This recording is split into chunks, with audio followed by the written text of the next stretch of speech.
একের পর এক বেরিয়ে আসছে চাঞ্চল্যকর তথ্য।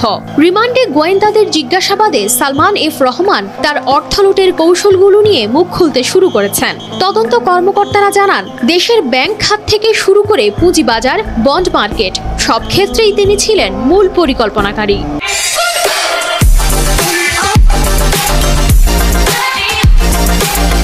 তিনি রাজনৈতিক প্রভাব খাটিয়ে পুঁজিবাজারে বিনিয়োগকারীদের সর্বস্ব লুটে নিয়েছেন এবং বিভিন্ন ব্যাংক থেকে বিশাল অঙ্কের ঋণ নিয়ে খেলাপি ঋণের নতুন মাত্রা তৈরি করেছেন। সালমান এফ রহমানের সঙ্গে যুক্ত প্রতিষ্ঠানগুলো দেশের 4টি সরকারি এবং 3টি বেসরকারি ব্যাংক থেকে প্রায় 36,865 কোটি টাকা ঋণ নিয়েছে। এর মধ্যে জনতা ব্যাংক থেকে সবচেয়ে বেশি, প্রায় 23,070 কোটি টাকা, যা সিঙ্গেল বরোয়ার এক্সপোজার লিমিট ছাড়িয়েছে।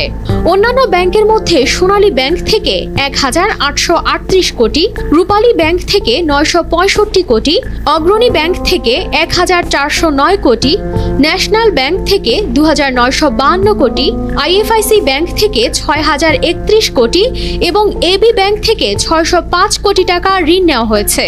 বিশেষভাবে উল্লেখযোগ্য, শুধুমাত্র আইএফআইসি ব্যাংকেই সালমানের প্রতিষ্ঠানের নামে প্রায় 11,000 কোটি টাকা ঋণ রয়েছে।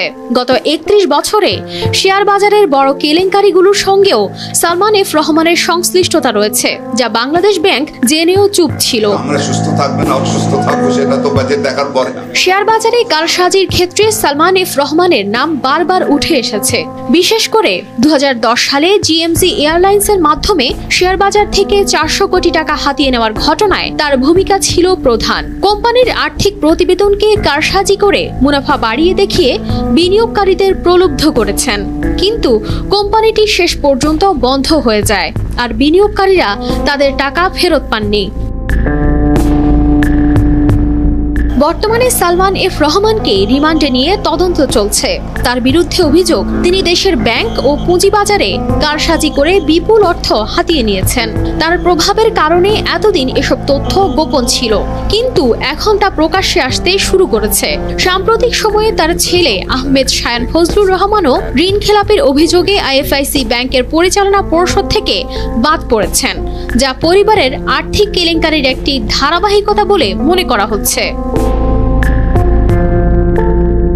বিশ্বব্যাংকের সাবেক মুখ্য অর্থনীতিবিদ ডক্টর জাহিদ হোসেন মনে করেন, সালমান এফ রহমানের বিরুদ্ধে সঠিক তদন্তের মাধ্যমে তাকে শাস্তি দেওয়া উচিত। তার মতে, দেশের অর্থনীতির ওপর এই ধরনের ব্যক্তিরা যে নেতিবাচক প্রভাব ফেলছেন, তা থেকে অর্থনৈতিক খাতকে মুক্ত করতে হবে।